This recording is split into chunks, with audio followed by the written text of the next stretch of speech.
Hello everyone, welcome to Ashish Coaching Classes. Rachna this side and today I'll be teaching you tense, a topic of English. Generally जब भी हम बात करते हैं English में या बात करने की कोशिश करते हैं हम काफ़ी हेजिटेंट हो जाते हैं. सबसे बड़ी मुश्किल जो आती है हमको वो होती है ट्रांसलेशन में कि कैसे ट्रांसलेशन करें, स्ट्रक्चर कैसे बनाएं और बोले कैसे, अपनी बात को सामने वाले के सामने कैसे रखें, राइट? तो इसीलिए आज मैं शुरू करवाने वाली हूँ आपको टेंस टॉपिक से. हाँ, टेंस सब शुरू करवाते हैं, आपने भी कभी ना कभी शुरू किया होगा, बट मैं यहाँ पे आपको बहुत ईजीएस्ट मेथड्स बताने वाली हूँ टेंस को समझने के लिए, जिसमें आप डेली लाइफ के एग्जाम्पल्स के थ्रू टेंस के अलग अलग टाइप्स को समझ सकते हैं. एंड उसके बाद हम पार्ट्स ऑफ स्पीच करेंगे, जिससे जो आपका स्ट्रक्चर जो आप बनाना सीखे हैं वो थोड़ा आप पॉलिश कर पाएंगे. Okay, so let's get started with today's topic, that is tense. Now सबसे पहले टेंस क्या होता है, what is tense? So it is a category of English where we learn to express different events जो अलग अलग समय पे किए गए हैं, राइट? जैसे पास्ट जो बीत गया है, present that is going on, and future that is going to come. Okay, so today we are going to discuss the present tense because present tense ही हम सबसे ज़्यादा यूज़ करते हैं मेरे हिसाब से. So let's get started. ये जो वीडियो है वो सबके लिए हेल्पफुल रहेगी, चाहे वो 3rd 4th का बच्चा हो या 9th 10th का. Okay, so let me tell you, present tense का सबसे पहला जो पार्ट होता है दैट इज सिंपल प्रेजेंट या तो प्रेजेंट इंडेफिनिट. सिंपल प्रेजेंट या प्रेजेंट इंडेफिनिट, ये दोनों एक ही टेंस का नाम है, तो आप कंफ्यूज नहीं होंगे देख करके कि अरे ये क्या पूछ दिया है या ये क्या लिख रही है मैम. ओके, सिंपल प्रेजेंट या प्रेजेंट इंडेफिनिट टेंस. सबसे पहले मैं बता दूं कि हम इसका यूसेज देखेंगे कि हमको कहाँ पे सिंपल प्रेजेंट टेंस यूज करना है, भाई कहाँ पे सिंपल प्रेजेंट टेंस में बात करनी है. Okay, so whenever you are talking about any habit or any daily routine activity or the general truths.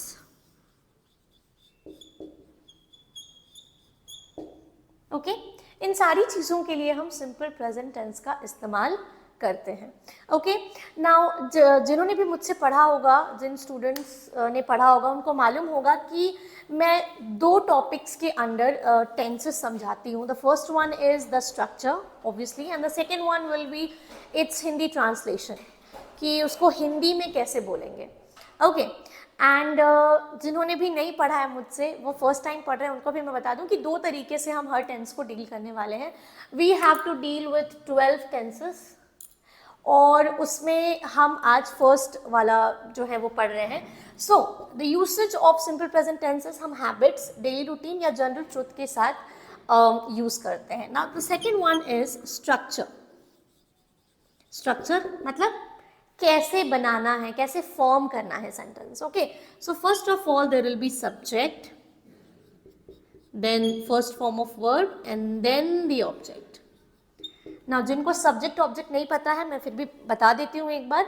Subject वो होता है जिस बारे में हम बात कर रहे होते हैं, या तो वो मैं हो सकती हूँ, आई, वी, या कोई इंसान हो सकता है, कोई शख्स हो सकता है, बच्चों का ग्रुप हो सकता है, कोई भी हो सकता है जो अपने बारे में बात कर रहे हो. एंड ऑब्जेक्ट क्या होता है, जो भी हम उसके बारे में बात कर रहे होते हैं. अगर किसी ने सब्जेक्ट और प्रेडिकेट पढ़ा होगा तो उनको ये चीज़ मालूम होगी. ऑब्जेक्ट भी कुछ वैसा ही है. And first form of verb. Now what is verb? Verb is क्रिया. यहाँ पे हमको अभी सिर्फ क्रिया समझनी है. वर्ब में भी टाइप्स होते हैं, वो मैं बाद में एक्सप्लेन करूंगी आपको, बट अभी जो वर्ब आपके लिए नेसेसरी है वो है action words. Now what do you mean by action words? जो हम कर सकते हैं, like playing, eating, dancing, drinking, driving, riding, writing things, जो भी हम परफॉर्म कर सकते हैं, they are known as action words. Okay, so that is your verb. Is it clear? अगर क्लियर नहीं है तो कमेंट बॉक्स में पूछ सकते हैं. Now let's come to he, she, it.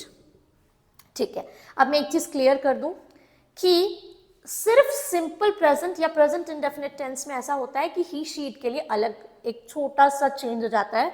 बाकी हर टेंस में ऐसा कुछ भी नहीं होने वाला है, और इसमें भी इतना माइनर है कि बड़ी आप आसानी से अपने माइंड में ये चीज रख सकते हैं. He, she, it. Now subject क्या चेंज होगा इसमें? There will be first form of verb obviously, इसके साथ हम ऐड करेंगे एस या ES and then there will be the object. Okay, so this is the structure. He she it जो भी है ना, ही शी इट को भी मैं थोड़ा सा आपको बता देती हूँ होता क्या है. He as an a male, she female, it में कौन कौन सी कैटेगरीज आती हैं. ठीक है, कैटेगरी ऑफ एन इन्फेंट, जो न्यू बॉर्न बेबीज़ हैं, अगर उनका जेंडर आपको नहीं मालूम है तो आप इट यूज़ कर सकते हैं. ऑब्जेक्ट के लिए, नॉन लिविंग थिंग्स के लिए यूज़ कर सकते हैं, अपने पेट्स एनिमल्स के लिए भी यूज़ कर सकते हैं, या फिर अगर आप किसी पेट के बारे में बात कर रहे हैं जिसका जेंडर अननोन है आपके लिए तो आप उसमें इट का इस्तेमाल कर सकते हैं. ठीक है, तो जहाँ ही शी का इस्तेमाल नहीं होगा वहाँ इट का इस्तेमाल होगा. Okay, now usage and structure is done. Now coming to the next part, that is Hindi translation. Now that is very necessary because we, especially जो हम भारतीय लोग हैं वो हिंदी में ही सबसे पहले अपनी बात सोचते हैं, ट्रांसलेट करते हैं और फिर सामने वाले के सामने प्रेजेंट करते हैं कि कहीं कोई चूक ना रह जाए. ओके, तो हिंदी ट्रांसलेशन जानना इसलिए भी ज़रूरी है बिकॉज हम सबकी जो सोर्स लैंग्वेज है वो बेसिकली हिंदी ही होती है, हिंदी तो आती ही है, राइट. तो हिंदी टू इंग्लिश ट्रांसलेट करने के लिए हम देखेंगे कि कैसे सेंटेंसेस को हमको सिंपल प्रेजेंट टेंस की कैटेगरी में लाना है. ओके, नाउ हिंदी ट्रांसलेशन में आ जाएगा आपका ता है या ती है या ते हैं, या फिर कोई चीज़ आपको पसंद है नहीं है, ये सारी चीज़ें आपकी सिंपल प्रेजेंट टेंस में आएंगी. अब ये थोड़ा सा लग रहा होगा कि ये क्या लिख दिया है, ता है, ती है, ते क्या है. अब मैं एक्सप्लेन करती हूँ क्या है. Now coming to habits. ठीक है, जैसे मैं स्कूल जाती हूँ, आई गो टू स्कूल, जाती हूँ, राइट. ते हैं, ती हैं के कैटेगरी में आया. It will also be there, आप समझ जाइएगा इसी से. ओके, जाती हूँ, खाती हूँ, पहनती हूँ, चलती हूँ, ये सारी चीज़ें आपका स्ट्रक्चर मतलब हिंदी ट्रांसलेशन में आ जाएगा. हैबिट्स. अब देखेंगे डेली रूटीन. डेली रूटीन मतलब जो चीज़ आप हमेशा करते हैं, आपकी डेली रूटीन में है. जैसे आप ऑफिस जाते हैं, या आप खाना खाते हैं, या आप डेली सवेरे 4 बजे उठते हैं और पढ़ाई करते हैं, ये सारी चीज़ें जो वो आपकी डेली रूटीन में है. ठीक है, habits is a different thing. जो जैसे आई लाइक टू डांस, मुझे डांस करना पसंद है, ये भी सिंपल प्रेजेंट टेंस में ही आएगा, इसलिए मैंने यहाँ पे मेंशन कर दिया अलग से है. मुझे ये चीज़ पसंद है. I like writing poetry, I like to go to the park, ये सारी चीज़ें भी सिंपल प्रेजेंट टेंस की कैटेगरी में आती हैं. ना जनरल ट्रुथ. ना व्हाट इज जनरल ट्रुथ? एक चीज़ समझ लेंगे कि जनरल ट्रुथ को हम यूनिवर्सल ट्रुथ भी कहते हैं. बहुत सारी बुक्स में आपने पढ़ा होगा कि यूनिवर्सल ट्रुथ के लिए भी हम सिंपल प्रेजेंट टेंस का इस्तेमाल करते हैं.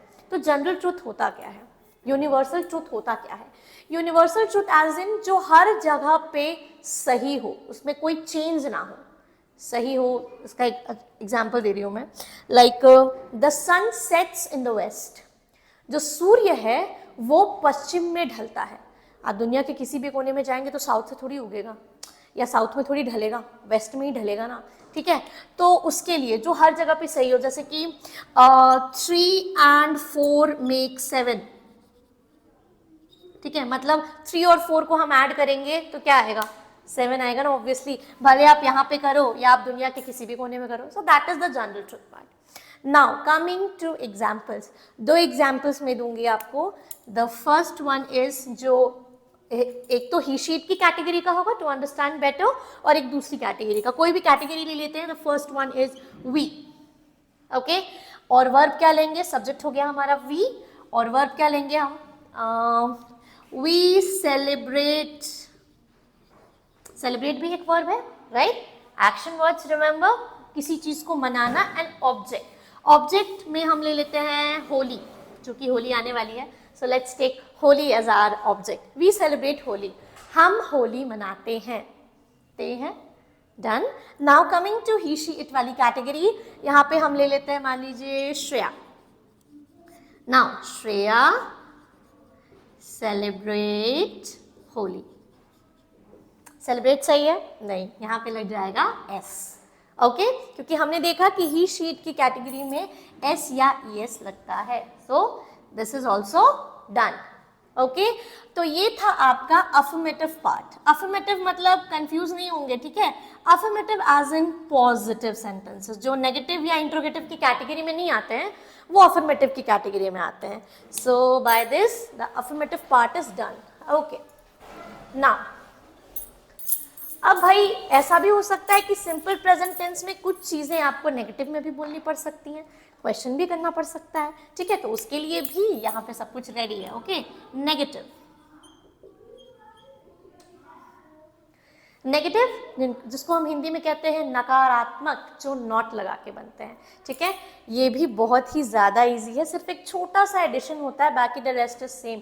सी subject and object will be same everywhere. Okay negative subject, obviously subject will be there as I told you, and do not,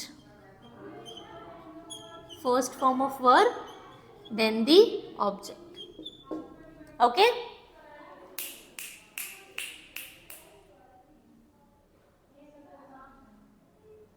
okay subject plus do not.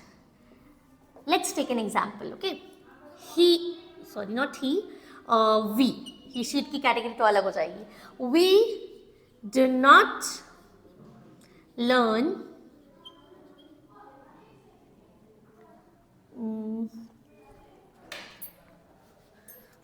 We do not take things from strangers.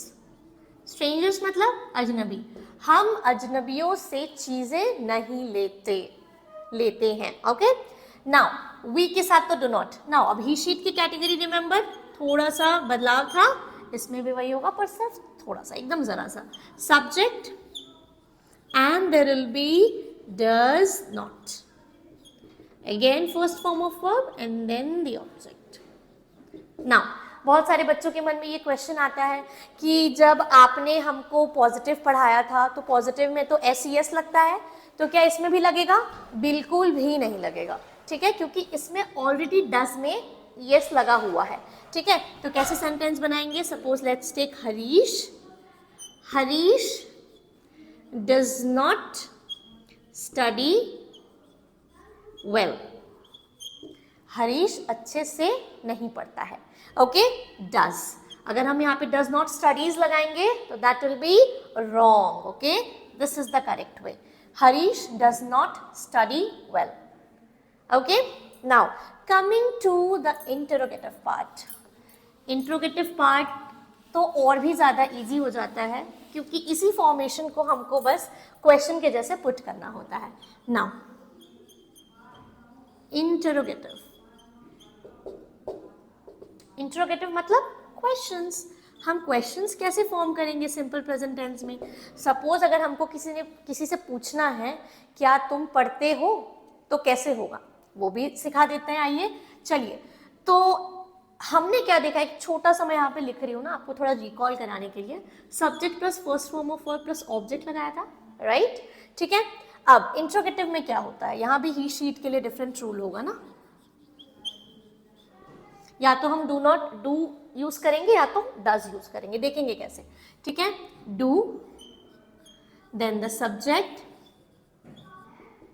First form of verb, object, and don't forget to put a question mark at last, क्योंकि उसके बिना मालूम कैसे चलेगा कि आपने question लिखा है। Okay do subject, first form of verb and then the object, question mark. Let's take an instance. Do you write a letter? क्या तुम एक लेटर लिखते हो? पे होता है, रिमेंबर सिंपल प्रेजेंट टेंस का Hindi translation.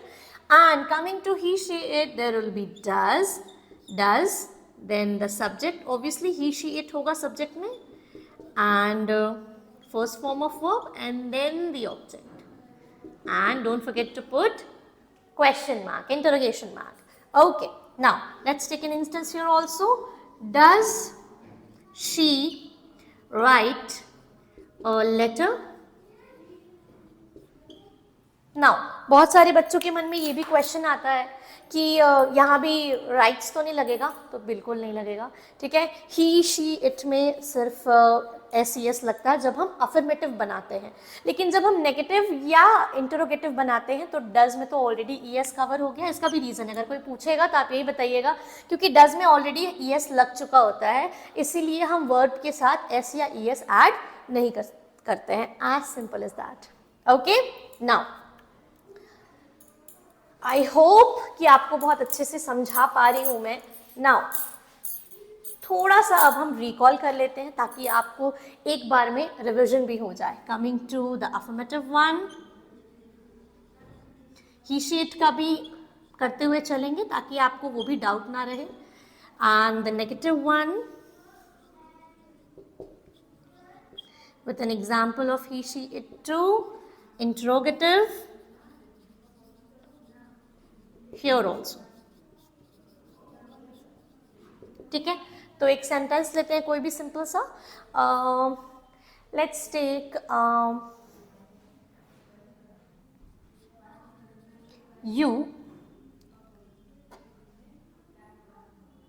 you take a pen, तुम एक पेन लेते हो। बहुत सिंपल स्टेटमेंट है, मैंने इसलिए यहाँ पे सिंपल स्टेटमेंट चुना है ताकि आपको समझने में आसानी हो।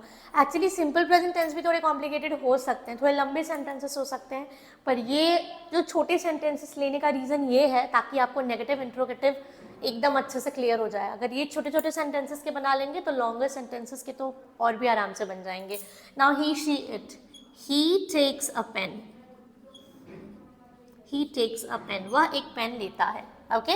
Negative, you do not take a pen। Coming to he she it, he के साथ क्या लगाएंगे, obviously does, he does not take a pen। very simple, right?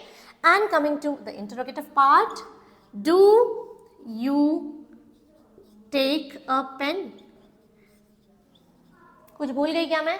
Yes, to put question mark. याद से जो भी पंक्चुएशन मार्क्स होते हैं, सिर्फ इंट्रोगेटिव मार्क्स ही नहीं, जो भी पंक्चुएशन मार्क्स होते हैं वो सही जगह पे लगाना चाहिए। उसमें भी हम एक क्लास करेंगे in future. Do you take a pen? Now he she it, does he take a pen? Take a pen. Now quick recall, यहाँ से आप क्विक रिविजन कर सकते हैं, ओके। नाउ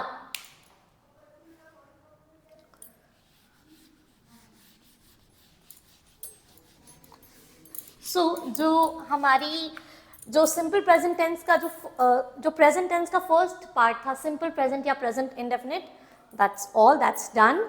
और जो हम अगली क्लास में डील करेंगे वो करेंगे प्रेजेंट कंटीन्यूअस टेंस के साथ, ठीक है।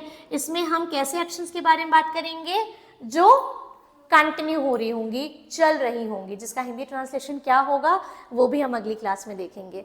इन case if you are having any doubt with the simple present this particular topic, do ask me in the comment box. Thank you, please subscribe our channel. Thank you.